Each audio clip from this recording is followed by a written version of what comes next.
Hello, everybody, and welcome to episode 53 of the Rich Cheese Radio Podcast. I'm one of your hosts, Schmidt, and as always, I'm joined by my good buddy. You guys know him, you love him, Mr. Brodinky. Bro, what's going on, my friend? Schmidt, I am tired. All right, I saw the stories. I saw it's the been a stories. weekend, to say the least. I know, I know. I'm not gonna lie, I thought my watch fair weekend was my hopes were dashed. There was some drama. I'll get into this. There was some drama in Broland, and Okay. thankfully things turned out for the better. But I've had a weekend, and you can Yeah, see the bags under the eyes, and yeah, for it was sure. it was a rough morning, but thankfully I actually wound up with today off, so that was good. That's amazing. Yeah, that is always good. A nice long day to actually physically recover, which is been pretty great, But I'd say. first and foremost, how are you, Papa Bear? Congrats. For all you who don't know, Schmidt welcomed a little one into A this little a wonderful world little of ours. Schmitty into the world. Yeah. So Yeah, so shocker. Little number two baby came early by a few weeks. So we were not expecting this, nor were we fully prepared for this. But a lot of family stuff was going on.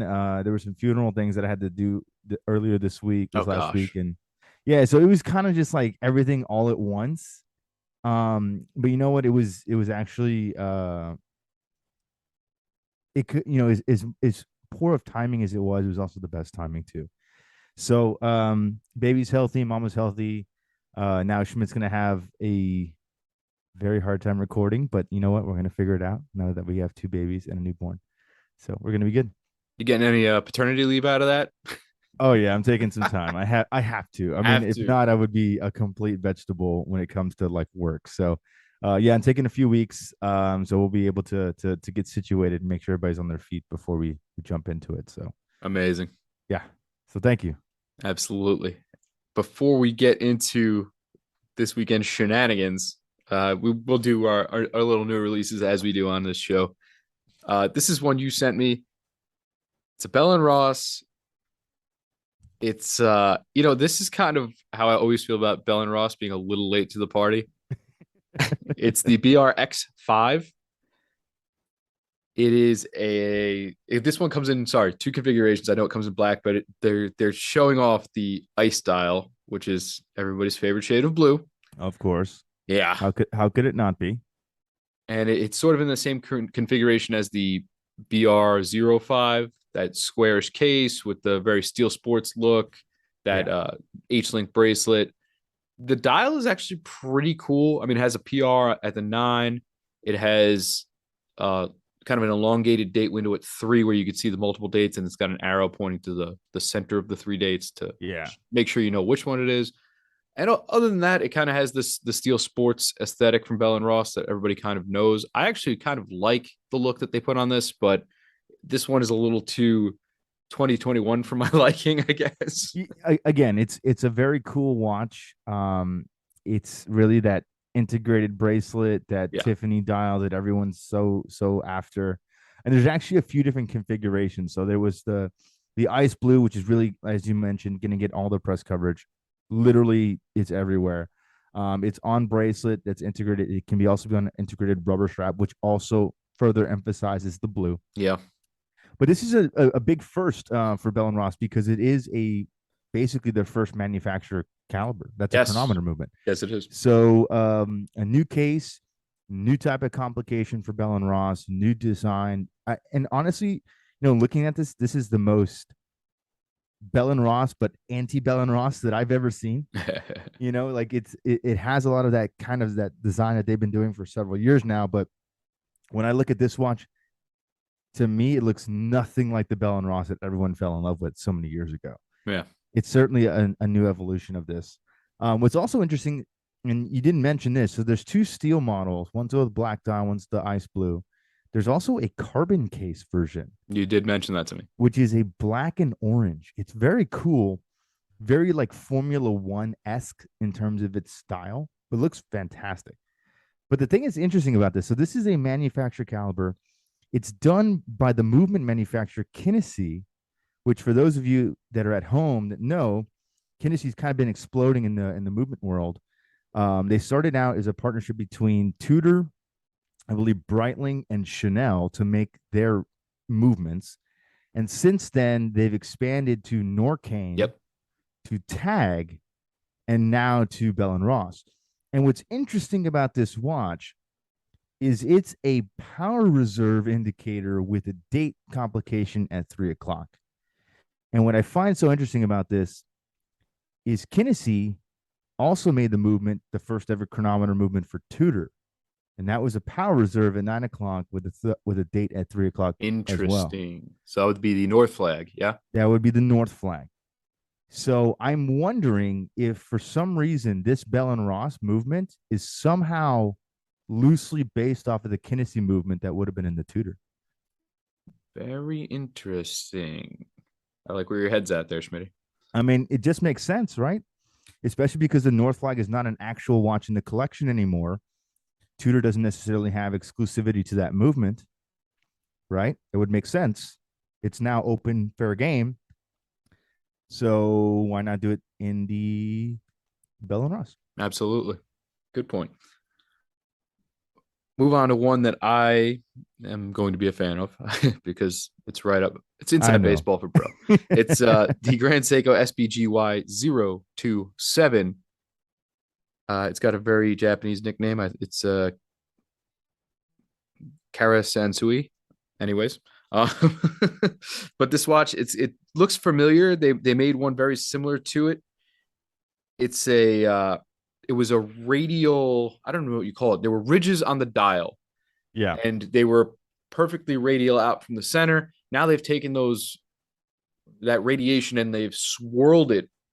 I don't even know how to describe this, but it looks insane. It's supposed to look like a Zen garden, like how they do all Okay, that those makes sense. crazy kind of Yeah, sand. Yeah, the sand lines, very intricate, meticulous, all done by hand yeah. I with would some love to type of see this thing in person. It yeah. probably looks nuts. It's really hard to put into words. I'll be honest with you, but it's very cool. Check it out. SBGY 027, and it's 39 mils, 10.2 thick. It's a spring drive without the power indicator on the front. So Yeah. a lot of people are fans of that. I mean, it looks amazing. Again, it's a Grand Seiko. It's a dial that they do. There's a lot of season stuff that they're doing, as you mentioned too, or as we talked about before we recorded this. There's also that newer version that came out with the white dial and the 9 link bracelet. Um, Yeah, man, I'm wondering though. that's a play on the Omiwatari. It's supposed to be Yes, some sort of a tribute to Lake Suwa, I guess, when it ices over. And yeah, now they have it on a 9 link, and it looks completely different from the other one they had that was a little more blue. yeah, and it's kind of much more sporty too on the 9 link. Yes. And again, a very thin watch. I think it's a manual one caliber. Am I wrong in that assumption? I know the other Omiwatari was a spring drive, so that might be a spring drive. Okay, that would make sense. But regardless, very beautiful looking watch. A Grand Seiko I would actually own. But I'm just wondering, is like, are we gonna is the season stuff gonna get played out? It's kind of like I remember in 2015 when there was all these sides of the moon from Omega, like blue side, white side, gray side, dark side. Listen, man, Are there? even 151 Pokemon were not enough. They had to expand that thing out. So who the hell knows? I mean, but man, there's so many like, and for me, if you just want to do colors, cool, nobody cares. But the fact that it always has to be tied to some type of like season, at some point, I'm just like, we did a dial that mimics the clouds on the sun ray finish. Like, guys, it's a blue dial. You know I what I think mean? I think it's their attempt to remain like whimsical, Yeah. you know? Yeah. I mean, it's obviously an art form for romance, right? Like this is how we see the inspiration. We can see it across the landscape that is Japan. We have all these different seasons and beautiful different architecture and things like that that are harmonious, and we want to evoke that in the dial. I totally get that. But it made sense the first few times that we had seasons. We did the spring season, summer, like those. I got it. But now we just keep doing them, and they're in different complications, different configurations, but they're all sometimes kind of the same patterning in some ways. I know it's kind of a little bit of a broad stroke there, but at some point, I just wonder if we're gonna get too tired of the seasons. Well, eventually they'll have to move on from that, but I think they'll beat that horse till it's absolutely dead and cash in on it before it's over. Yeah, I mean that makes sense. That makes sense. uh, On to one I'm actually pretty excited about. The Breitling Chronomat 40 Oh GMT. yeah, this is a good one. This is This a is a good very one. good one. So previously they offered this watch in some kind of extreme sizes, right? They had like a 44 down to like a 32. They really didn't have much. I think they might have had a 36, Yeah, but 36 for nothing sure. in between. No, So and this the 30 40, and that 36 is really marketed more as almost like a ladies they watch. do that a lot. I don't Yeah, respect that. yeah. I don't either because I mean, totally a guy could wear a 36. It's a very Plenty of them classic used to. size. Classic size for sure. But I think this is a great looking watch, and Yeah. especially with the GMT complication, I really think the GMTs are going to be that new complication so many brands are going to be focusing on. We saw this kind of started out with the Seiko, right, earlier this year, and Yes. that kind of solidified like, okay, GMTs are in, and now everything's GMT, right? But I think this watch is one that makes sense. I think it's going to be certainly very well received. The price point is good.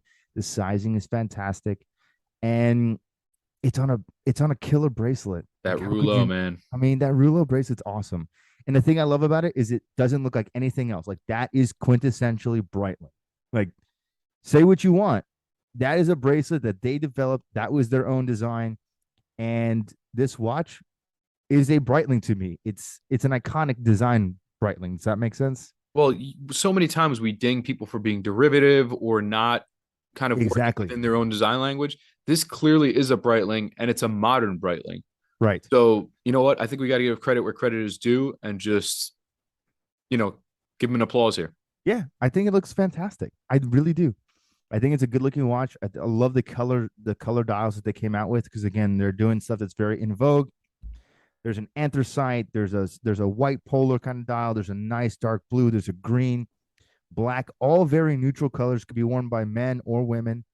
Um, I think this is a rocking watch. I think there's a few also without GMT that are like diamond set versions or something like that. That's about right.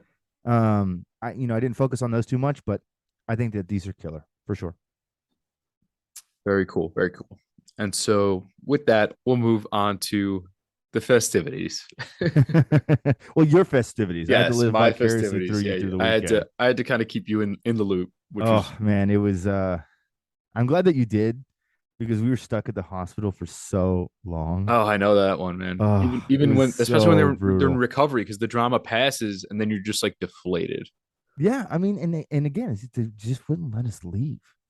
They wouldn't let us leave, and it was just, my wife is exhausted. I was exhausted, and just where we were, there was no way to get like comfortable.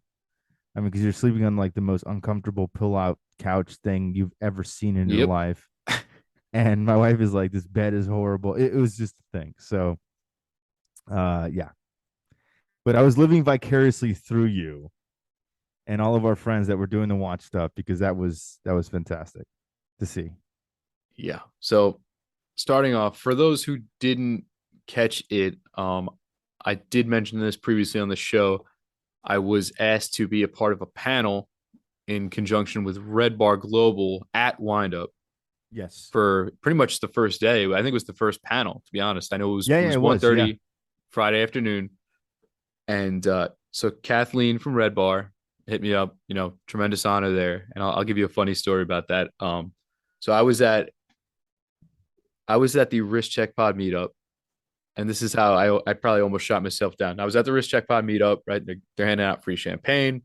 I went after work, so I'm a little tired, but I'm walking around, I'm talking to people, had a little bubbly in me, and I see Kathleen out of the corner of my eye, and I'm in a conversation with some people, and the Wrist Check guys are very close with Kelly Yak from Watches of Switzerland. Oh, okay. Yeah, And yeah. so somebody mentioned her and while we were talking, and I see Kathleen coming, and I'm like, all right, I want to say hi to her. She's always very friendly to me. She liked my post. This is before we discussed any of this. And I'm like, all right, so I'm going to dip out of this conversation real quick, break off, and act, very genuinely in this direction. So I peel off and I go, Kelly. And she's like, no. And I'm like, oh my God. Like, face palm. I was like, I Oh was just talking about Kelly. I was no. like, red bar, you are red bar, not watching Switzerland. She's like, yeah. So almost dashed my own hopes there, but she was very, very kind. Didn't hold it against me, and obviously made a lasting impression enough to be invited to this. So that was cool. Big thanks to her and Red Bar for having me. But it was a pretty cool little panel. It was actually me and one of the guys from Risk Check Pod, Yeah, yeah, I Ben. saw that. Yeah, Yeah. and then one of the Blakes, Blake Mallon from Morning Wound. Yeah. Kathleen moderated it, I guess is what you call it. And Okay. then another person, Snay, she's a little more like fashion oriented, but also very cool, very sweet. We had a lot of fun, all of us on stage there. And it was a great conversation. It was a lot of just about collecting and kind of from everything from sort of starting out and finding your voice to relationships you build to the community, right? And like kind of the ups and downs and how to navigate that from a perspective, like an external perspective, maybe Okay. because I don't think everybody is necessarily into the hobby as much as like the real watch freaks are. Like I think from that perspective, everybody knows all the inside jokes and everything and all the nuances. But for people who are either a little bit outside, like I just like watches or I just got into this, I can always tell because sometimes I'll have a very inside baseball meme and they'll just be like, "What? What do you mean?" And people will explain it, and Yeah. in due time it'll come out. But it's a reminder that not everybody is waist deep, right? Yeah. Some people are only up to Yeah, their yeah. ankles, which is fun. And you know what? That's a very fun time, and I tell people to enjoy that because I think that was probably the most fun time, the most fun I had getting into things. The blissful ignorance before the entire world just got turned upside down. You're like, oh crap, I'm broke. Yeah, but it was very cool. I know it was live streamed. I don't know if it got recorded. There was definitely a very fancy camera there, but I don't know what purpose that was for or who was running it. But I did get a few laughs. One of the question at the end, it was sort of just an off the cuff question. It was like, oh, if you're at, let's say you're at a meetup, you're having a great time, and there's somebody across the room you want to talk to or something, and who would it be and why? And come up with the person off the top of your head, and I was like, who's it gonna be? Who's it gonna be? And I was like, Shatner, right? Shatner's he's a Oh, watch dude, right? He's I've said before on here that yes. I've heard him talk about watches on podcasts that have nothing to do with watches, and obviously he's been to space. He's got some space flown stuff, so that's cool. Yeah. And I was like, and then I got to ask him about his music career and be like, dog, are you serious or are you just playing around? Like, I gotta know. people were dying. I was like, all right, good. I had to get some laughs out of it, right? That's I like what I'm know. I known know. for. You are the laugh master. I mean, come on. So but it's hard to be serious and want to be taken seriously, but also be funny. It's a give and take. Yeah. But Absolutely. that was also sort of like what I tried to drive home on the panel was like because they talk about obviously I have to be funny you have to toe the line a little bit, Yeah. but how do you not be mean? Like that's exactly whenever I hear really famous comedians talk about it, they're like, you have to get as close to the line as possible without crossing it. And that is how funny happens. But I get that. Like that's what I strive for, right? I have to get close to the line. I can tweak people, but I can't offend them because then you're just a douche. Right. So that was kind of part of what I was putting out there. But yeah, it was a good panel, had a lot of fun. Um, Met some people that knew who I was afterwards, which was pretty cool. Some people stopped me and wanted to chat and things like that. People from either live people, actually, a lot of people tune into those live streams. I guess more people than I thought. Really? Yeah, because that's how they knew what I looked like, and I was like, oh, all right, that's neat. So like, I was talking to people, and Kathleen actually brought it up like in passing on the stream, and I was like, oh God, please don't. Like, That's but funny. I was like, nah, That's funny. I was like, it's just a good time. I was like, we just shoot the breeze. We don't really talk about watches solely. Yeah. But I was like, during the pandemic, we had nothing to do. You weren't allowed to socialize. So that was our socialization. You Yeah. pour a scotch, crack a beer, and you just hang out. And Yeah. It but was we it was a virtual meetup, It was it just kind was of more like or less, yeah. that's really what it was designed to be, and it was just kind of like off the cuff, but it was designed, just a virtual meetup between. And what's funny is this weekend you finally got to meet some of the people that you've been doing live streams with for 2 years. Yeah. Pretty crazy. Isn't that weird? Very, very weird. It's so weird to me. very weird. But it was really a good time though. We had a lot of fun. And then I started running into people I knew. The first guy I ran into was Tom, stuntman Tom. Oh, no Yeah, way. first guy. I'm like, Tom. I ran over. I hit him on the shoulder. I was like, "What's up?" I was like, "I got to get downstairs. I'm getting close to go time." I was like, "But how do you come over and say hi, man?" Like, so we shot the shit for a little bit. That's And then awesome. he came down and he watched the panel, which is pretty cool. So ran into Tom. Obviously I met all the Warner One guys, and they were amazing. They were all super nice. They were great, just hanging out, just talking.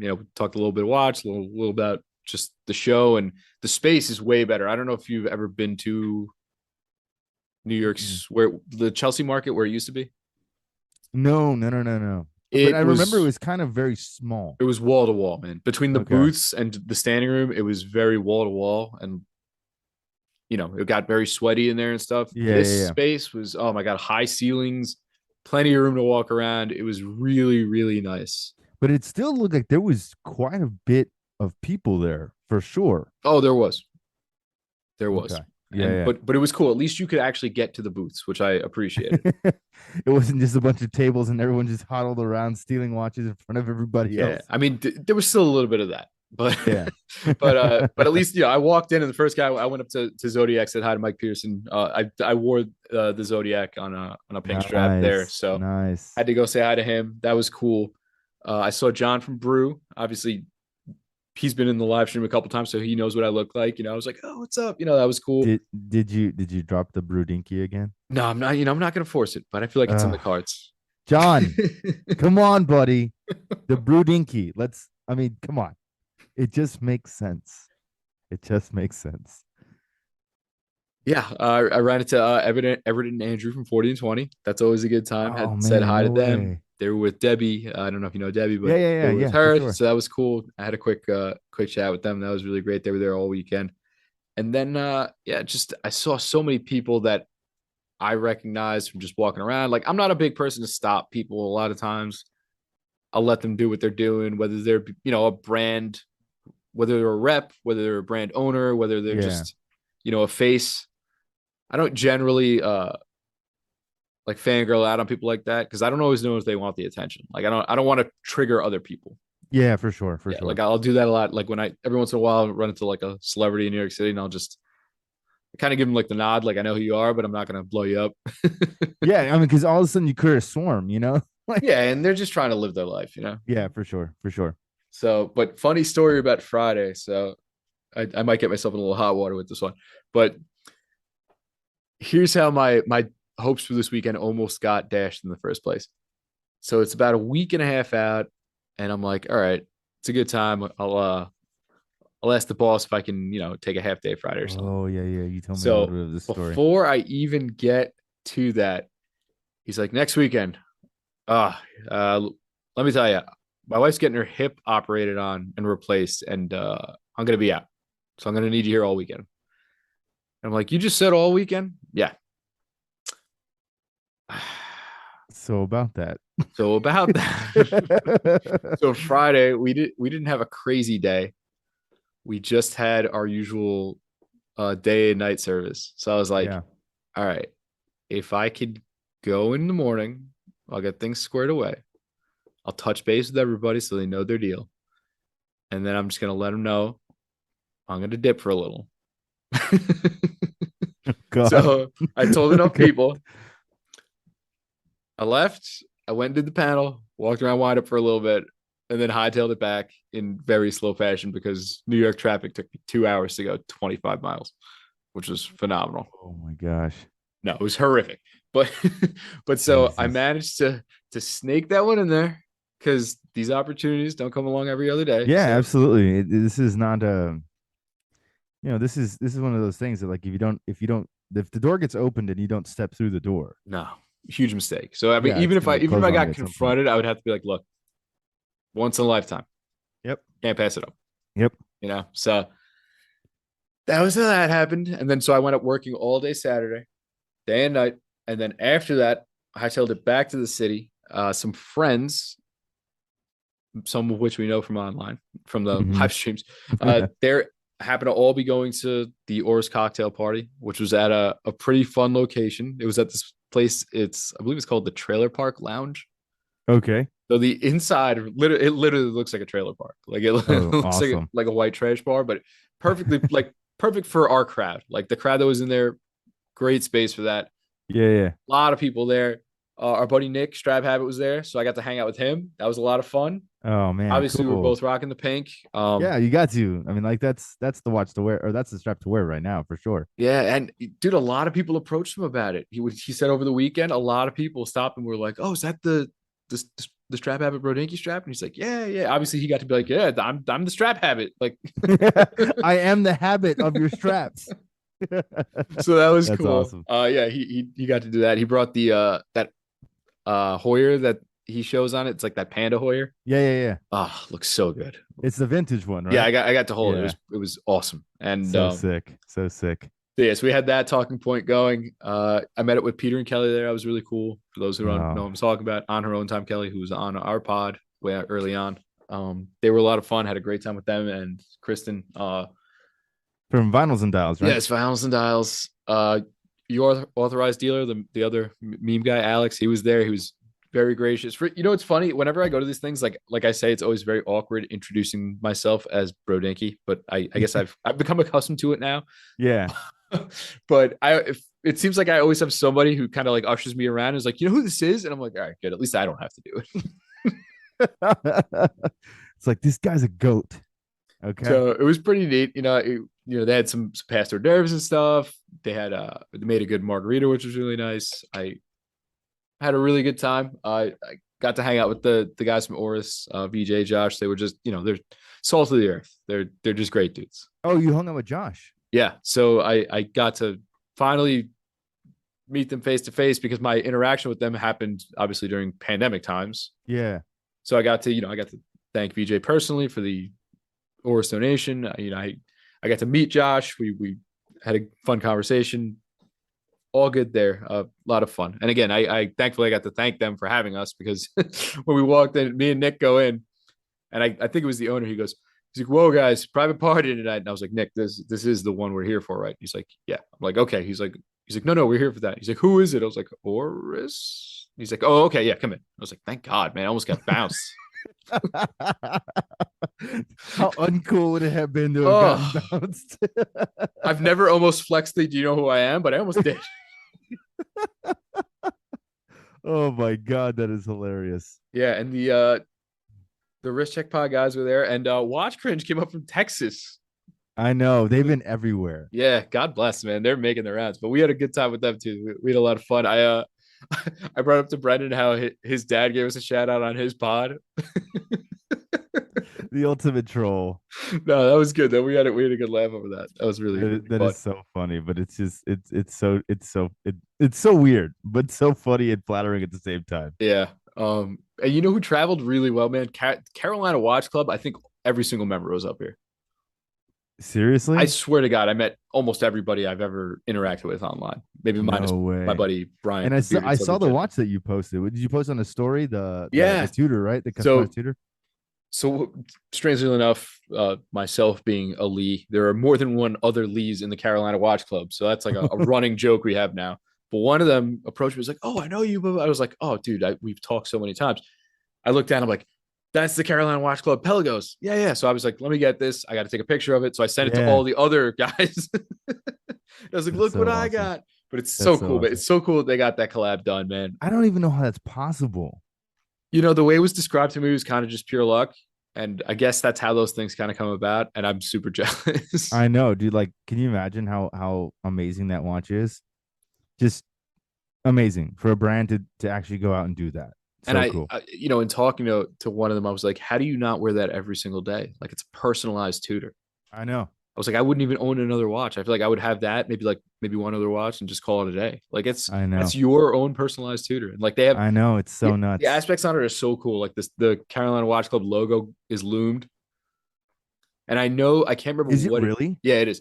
And I can't Oh, remember that's what it even more is. badass. I can't remember what it is, but there's a significance with how the certain numbers on the bezel are loomed specifically. I What? can't remember what they are, but there's definitely a significance. They explained it to me, and I was like, dude, that is so cool. And That's obviously, it's a watch I that's love. even more amazing. That's even more amazing. So it was really, Now I'm really like extra jealous. I'm still waiting for one day when someone's like, you know what, Rowan Schmidt, I'm gonna make you a pair of wrist cheese radio watches. we're gonna I would fly love. out to the factory I and would. I would just. I would love it. I would love it so much. I don't care what it would cost. I would love for you and I to have a set piece unique wrist cheese radio watch. I think it would be so sick. so after as fun as that was, after that, somehow we all got convinced to go to Koreatown for karaoke. I've made that mistake before. Yeah, even the Oris Bear came, so that was dope. I've made. Can you imagine? Because like this is New York City, so it's not like everyone's just picking up a car. Could you imagine the Uber that pulls up and like, all right, guys, I got to put this in the back. And Like, they carried it up like 4 flights of stairs. but do you understand like how ridiculously insane that is? To be like, hey, so this gigantic bear, it's a mascot, is gonna come. He's been to Yankee Stadium. He's a New Yorker. I know he is a New Yorker. He's an icon at this point. But my point is, it's just like nobody drives. There's not like a U-Haul taking him anywhere. Like so, this is somebody probably calling an Uber, an Uber XL or something like that, and like, all right, we're gonna put this giant bear in the back. Hopefully, it fits. You know what I mean? And who's responsible for the bear? Oh, I don't know, but I was Is just it like, Josh? wow, probably. Is it Josh? He took a lot of pictures with it. It probably was. Yeah. But yeah, it was just a great time. All I know is I got home at 3:30 in the morning. So Uh-oh. yeah, I got home in one piece, all good. No issues. Thank God at that time of night, finally New York traffic subsides. So it has to sleep sometime. Yeah, I know, right? The city that never sleeps has to eventually actually sleep. Yeah, it's literally between like 3 and 5, and then that's it. And then all of a sudden it starts up again at No, 6. yeah, trust me. But yeah, amazing, amazing time. I wanted to go back today even, but between being tired and my wife was having a little bit of a meltdown with the kids, I was like, you know what? As much as I want to go back and see everybody again and make the rest of the rounds at the booths, because I didn't get to stop at every booth, and I don't think everybody who was there who I wanted to see Yeah. was there yet.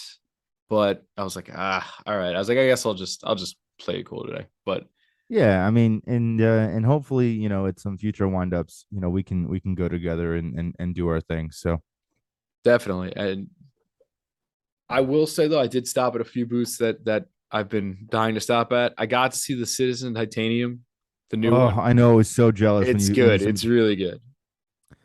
It's Citizen USA. feather light. I would love to review it, Citizen USA. I would love to review it. Feather light. I would give an honest review. And you know But what's funny is I think I already I like it. also wonder how many I was wondering how many of the people at the booths, especially the smaller ones, because obviously the bigger brand booths, it's probably not, but the smaller booths are smaller operations, and I assume some of those people run the social media accounts. So I've definitely spoken with them before, and I wanted to be like, yeah, we probably talked just to let you know, but like while I was handling things, because again, I don't go up and introduce myself as Yeah. Bernanke. I just act like a normal person and converse with them. Well, and I think that's also more genuine anyway. It's like first and foremost, you are who you are. Brodinky is just your social media Yeah. account. You know what I mean? Like you are an actual person outside of Instagram. So I think for me, I've never been a title dropper. You know, like if it comes up, okay, fine, we'll talk about it, but it's not something that I like to go to first. Yeah, and I don't want special treatment. I want the experience everybody else gets. Exactly. Exactly. So I tried on that Citizen. It is dope. It is super light. Uh, I would definitely consider getting one of those. I know a lot of people complain it's actually too light. I don't know how that's possible. That even when I was selling watches, that was a complaint. It didn't matter what brand, what manufacturer, didn't matter. It was always one of the complaints for people that were not used to titanium, because a lot of people, when you have a luxurious watch, you have a watch made by a nice brand, typically there's a heft to it. So mentally, people associate the heftiness of it with the quality of it as well. So because there is inherently less heftiness because of the material that's used, subconsciously, some people can interpret that as being cheap or not as well made or, inexpensive, which is, as you and I know, completely the opposite. But to a lot of people that can be how they interpret it. Right. And I think if you don't deck it out with something neat like carbon fiber that says expensive and light, Exactly. because I think this even happened with like the Beats by Dre headphones. I hear they put like unnecessary just weighted metal in there to make it feel heavier because people think it feels cheap if not. I'm sure it got past like a focus group and that's what they heard and they're like, okay, we'll just make it heavy. Yeah. I mean, because again, it's like anything. You pick up a MacBook, right? It's got a little bit of heft to it. It weighs a little bit heavier than you think it's going to, and sometimes it's just to subtly reinforce it. This is a quality product. Does it actually perform any better? Maybe, maybe not. But the idea is that it weighs a little bit more, so it's got some substance to it. Yeah. Another one that really caught me was I stopped at Nevada. Dude, their watches are Oh, so well sized, man. Every single one of them is such a banger. And they're just, I know there's a lot of diversity within each model. And I think they just do that so that you can find one you really like. But the yeah. sizing on their watches is so good. The Deathmaster, I finally got to try it on. I want one of those so bad. Are you getting one? I want one. The Chronomaster is great. Um, it was funny. The guy working there was like, "Oh, are you familiar with any of these?" And I was like, "Well, I have that one with the the Super Antarctic." But yeah, they had the spider there. I was talking about the new blue spider. It was cool. We had Did they have no, those? no. He said it. You know, obviously Oh, it's kind of it's not a limited run, but it's a is it like special a edition, I think. yeah, it's like a retailer Right. exclusive. Okay, I gotcha. Damn, that's such an awesome watch. But you know, it's cool. I was like, he doesn't need to know why. He knows why the brand is cool. But I was kind of just like reeling it back to him about how they make things in really good sizes and they're like vintage inspired, but they're not completely like one to Yeah. ones. And but that was like one of the brands that like I've spoken with their social media so many times just about Yeah, I mean, this and and that. But I'm how many times have we covered him here on the podcast? right. I Yeah, mean, we love that brand. I'm a I big think fan it's of such a theirs. cool brand for sure. Yeah, it's a little niche, but it's very on point for me. But I don't need everything to be exactly what everybody else has. Oh, for sure. You know what I mean? Like I don't want that either.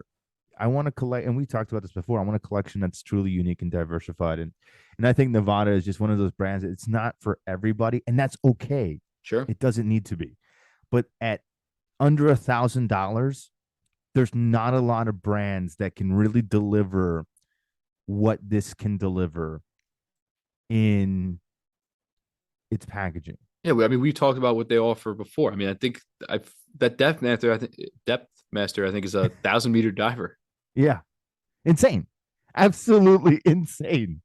and it's 38 millimeters and not gigantic. No, it doesn't even make sense. It doesn't even make No, sense. Like but legitimately does not make sense. But you know what? That's fine. It I doesn't always have to make sense. I finally got to hold a studio underdog, which was cool. Oh yeah? Yeah, they had a little booth. They had one of each with it was like on a background of what it's like. What it's supposed to represent? Yes. Yeah. So that was cool. I got to see their newer ones. Obviously, they didn't have the orange one, Yeah. Well, I mean, the pumpkin was like a one of like a one of two of two. two. Yeah, Yeah, two of two piece unique. And dude, this story for that is so cool. So yeah, Studio Underdog, if you ever do listen to this, I love the story. What an amazing collaboration between you and I think it's like a 12-year-old kid yeah. So whose dad I whose think dad's in the their dad, watches. yeah, I think their dad's in the watches. The kid, re, made a studio underdog picture and then colored it in their own scheme with sort of an orange dial, and then they sent it to them and they made two, and Yeah. they gave them one, and the other one I think So they're sick. putting towards a charitable Yeah, donation. yeah, it's to charity. But I mean, just amazing. So Like that it's those little things that really make me appreciate a brand because they're in tune with the collectors, they're in tune with their audience. It's somebody who appreciates appreciates their community. Like how many brands would do that? But the idea that this was something that was done by them is so cool to me. yeah, and I think that will transition us into a little bit of what I want to talk about. It's sort of just an extension of kind of what the weekend was about, and sort of what the panel was about. Like I said, the weekend as a whole was pretty surreal. Like I can't tell you how many people just wanted to come up and talk to me. It was so weird. Like it's such a I guess because of pandemic time, like Yeah. that was kind of when I hit my stride. So social opportunities were not there. Yep. Right. And then even last year I missed, the year before pandemic. So like it's been years since I've been to wind up.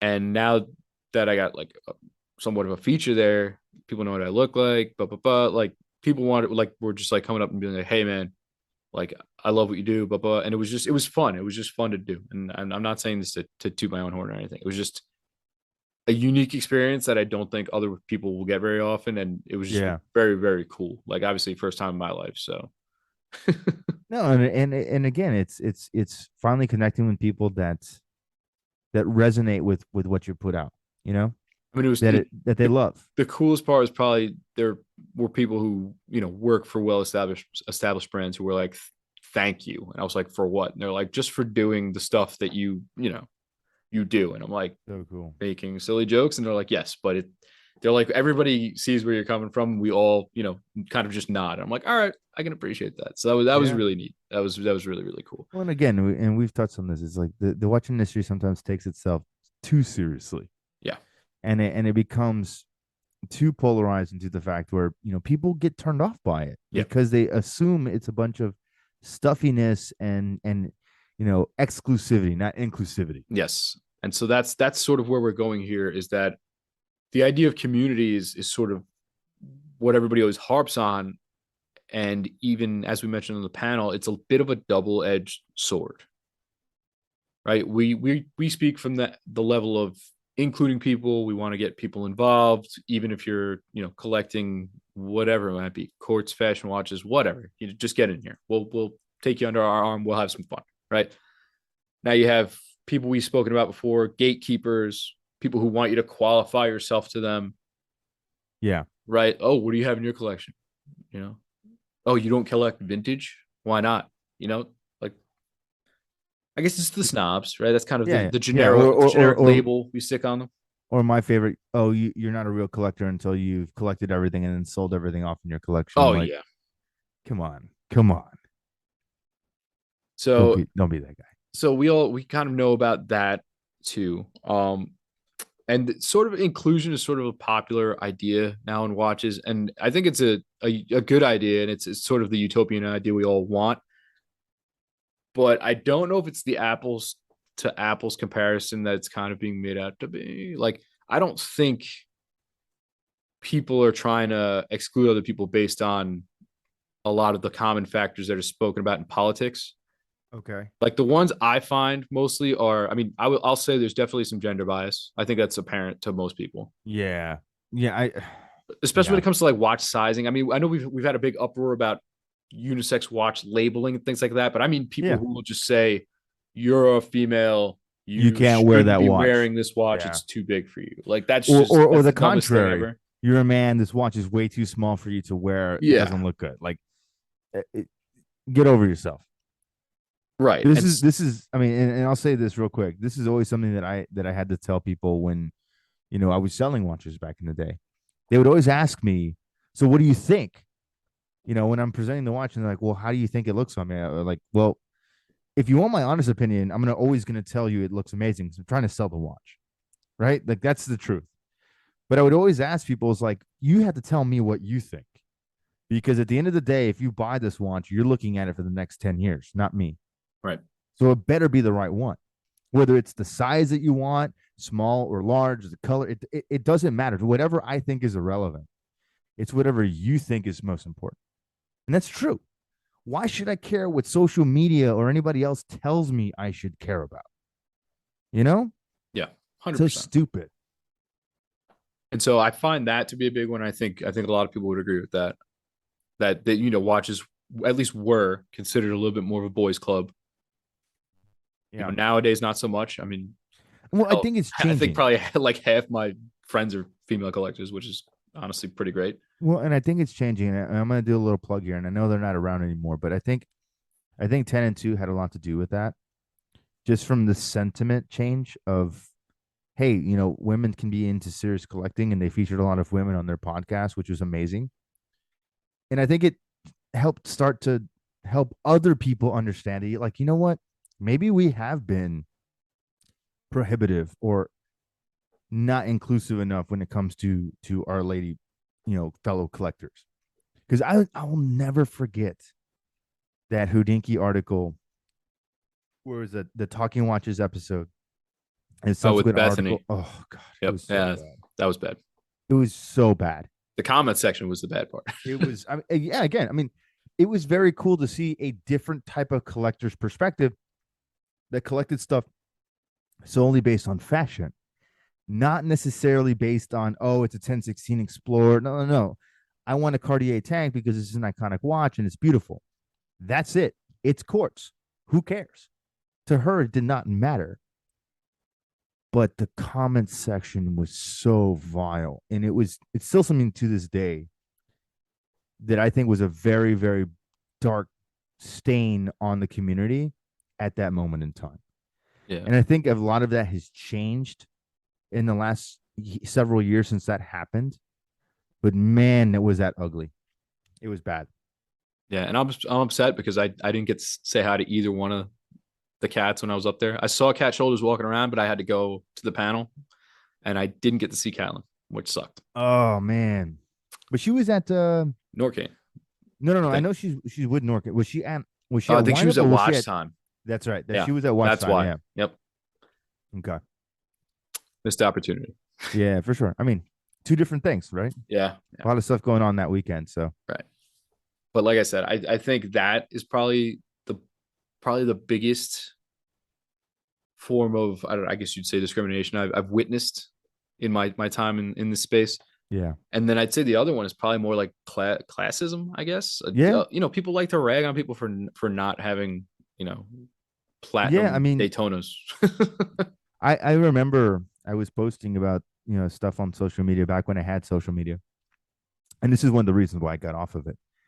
But I remember that somebody in the watches left a comment on my page. I forget what it was entailing, but something I had posted like a shot of one of my watches. And basically, this guy sent this long comment about how, and I think he phrased it where he called me and the other people that I had like it was like a communal wrist shot. And I think he phrased it like, "Oh, you guys are all a bunch of knuckle draggers because you wear Omegas or whatever like that," like implying that somehow we were lowbrow thinkers because we all bought watches that were not of the elite class. And I remember thinking to myself, I'm like, wow, what a jerk. Yeah, Like, I think a lot of these people get mistaken for other people. Like I think a lot of people confuse this group with like the Rolex fanboys because obviously Rolex is associated with wealth. yep, They're number one in branding. That's going to be where these people are going to gravitate to in the first place when they're really more of like maybe like a wealth enthusiast as opposed to a like a Rolex diehard, yeah, yeah, right? Because I think those are two different camps. I don't think those are the same people. Um, so I think we might mistake these people at times, but and also because it's not something quantifiable visually. Like you make fun of somebody for their physical attributes. That's something you can put together with your eyes. Making fun of somebody's socioeconomic class, it's a little more subtle, I guess. yeah. And I think it flies a little more under the radar. Like I don't think people are that in tune to it. Where I think a lot more people would make comments, giving backlash towards that sort of thing if it stood out more. Well, and the other thing too is, you have the keyboard. You have the Which, keyboard to yeah, protect you, yeah, right? Especially with COVID and the pandemic. Nobody was at meetups. Nobody was doing anything. I mean, that's how your live stream started with some of your online friends. right. It's because there was nothing going on. So it made people even feel more emboldened to talk crap about other people and their collections, which I think is so wrong. And especially come at it from a place of elitism or classism. That's messed up. Because sorry, man, I can't go out and buy a paddock. I can't. I literally do not have the resources or the money to do that. Even if I sold everything that I own, it's just probably not going to happen because there's so many other things that I should do with that money. Right now, does that mean that maybe every few years I buy a nice watch? Sure, that's what I do. But no way am I going to somehow be less of a collector because I'm not trying to buy a 5811. You know what I mean? Yep. And there are a lot of people who felt emboldened to talk crap about people because they could hide behind their keyboard. They could hide behind their LCD screen. And that's messed up. And people they like to pile on. It's sort of that sheep mentality, that group think that I always try to kind of break away from or encourage people to break away from. Yeah. And I think it's proved to still be here. And the most obvious example of that is, and this came up on the panel too, was the Hodinky article. It just came out last week. And for those that don't know, it's about a gentleman who wanted to be wearing a specific watch. It happens to be a Rolex GMT Pepsi. And his wife went into labor. They got in the car. He said, I want to be wearing this watch when I have the baby. Ran back inside and got it. Then got back in the car. Went to go take care of business. A little cringe. It's like Hodinky cringe, like that style of writing. But at the end of the day, silly, whatever, whatever your opinion is on it, it's your own. It's fine. But the lengths people went to, not only in the comments, contacting this guy's wife, going after people personally. And that's the stuff I talk about all the time. There's another person on the other end of that screen, man.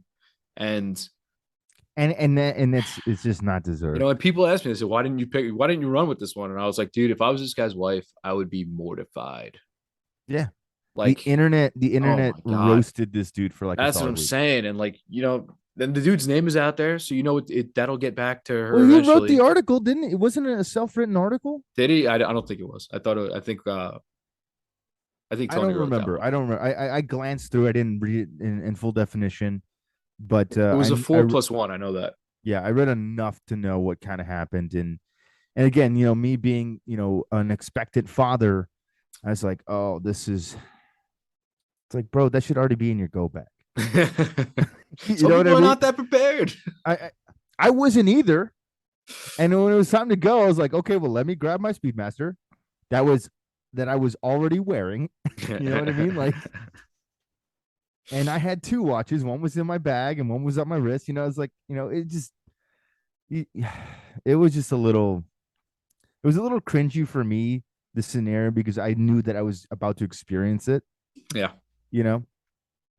But what the internet did, that guy didn't deserve. And certainly not his wife or his family. Right. Like, get a life. Get a life. You don't need to bother people like that. It was ugly. Whatever your opinion is, it's fine. I'm not saying you have to have one or the other, but you also don't have to, share it sometimes. Just like keep it moving. Keep it moving. But I think that was a prime example that that's not, we haven't killed that demon yet. No. Which is unfortunate. And it's I don't know, man.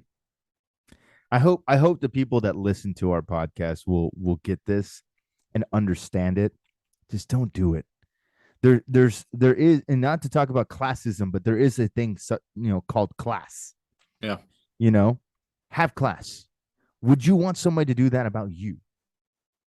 The internet is a very unforgiving place. We've seen it in politics. We've seen it in art and film. We've seen it in so many different avenues of our life. And now we're seeing it in watches as well.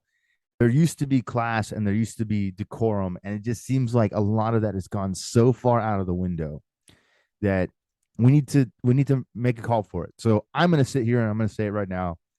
If this happens again to anybody, just keep it to yourself. Share it amongst your friends. Talk about it. It's a joke, whatever. But don't go blasting people's reputations and their lives and all this stuff out there. It's just not. It's not right. It's a bad look. It's a bad look. And this is one of the reasons why I left the internet space, because I had to just remove myself from it. It just got to the point where it's just too toxic sometimes. Yeah. So that said, I don't think this is an isolated type of thing. I think this sort of thing permeates most hobby or collector spaces, things like that. I think it's for sure. Yeah, I don't think it's just. This is not a watch exclusive thing. This is just an existence thing. It doesn't matter what you're into. It's part of the problem. Right. And I also it's a cultural problem. I also think it's more of a few bad apples type of deal. Like I would say amongst the people that I have met, probably over 95% have been just awesome unbelievably people. Just wonderful people, Yeah. and not just because I have a reputation, like people who don't even know me, just amazing to talk to. Yeah. And so I don't want people to think this is a condemning episode. Again, this is after this weekend. Like, this weekend was just unbelievable. It was everything I could have hoped for as far as meeting people that just wanted to come and hear a stupid guy who makes memes talk. So yeah, but so it's sort of just we wanted to just talk about, I guess, the other side of the coin in retrospect, or in comparison to all the amazing and actual celebrated things we discuss in community all the Yeah. time. Yeah. Be aware. Yeah, self-awareness. That's something I Self also awareness. like Be to preach aware. that. Yeah. Self-awareness. It's, Yeah, I mean, again, it's important. it Having is. an idea of where you stand is very important. It is. But yeah, I guess with that, I guess we could take this one out on that note. Yeah. Schmitty, unless you got anything else on your end there. No, man, I just wanted to say, I hope everyone had a great time at Wind Up and all the different watch festivities that happened over the weekend. I hope everyone was safe. I hope everyone had a great time because I had to live vicariously through all of you, friends and people that I know that are in the industry, and watching the things that you shared and the stuff that you've posted was really, really great. So, um, thank you. Thank you for letting me get a little bit of a window into the world of watches from you guys over the weekend through our Wrist Cheese Radio account. It was really nice. So appreciate you guys, and bro, I'm so excited and so happy that you were able to be on that panel. I think that's huge for you. I would love to say that I could also be a face of something, but you know, difference. My only gripe about things, I don't know if this is just if it's a misunderstanding or what. It seems that whenever people reference the pod, Ah, they yes. leave the radio off. Yeah. I like Wrist Cheese Radio. It's not the Wrist Cheese podcast. It is the Yes. Wrist Cheese Radio podcast. Wrist Cheese Radio. There are three parts of this title. You know, and I don't know if it's because I don't know if it's maybe they've heard of Wrist Check Pod, so like, okay, Wrist Check, Wrist Cheese, okay, yeah, that sounds right. Or if they've just neglected the radio, but it's Yeah. Wrist Cheese Radio. Yeah. There are three guys. We do post about it. It's our official logo. But no, yeah, and yeah. Wrist Cheese Radio, guys. Don't forget Yeah. it. But thank you to everybody who came out this week. Thank you to anybody who stopped me and talked to me. I had so much fun with you guys. I can't say enough about it. It was so great, and I'm glad you're enjoying the pod, the account, everything. It means so much. Honestly, Yeah. it really made the fact that I've sunk so much time into this very, very worth it. Oh, for sure. For both of us. For Yeah. sure. All right. On that one, we'll take it out. Ladies and gents, we'll catch you next week. Schmitty, be good, bud. Thanks, buddy.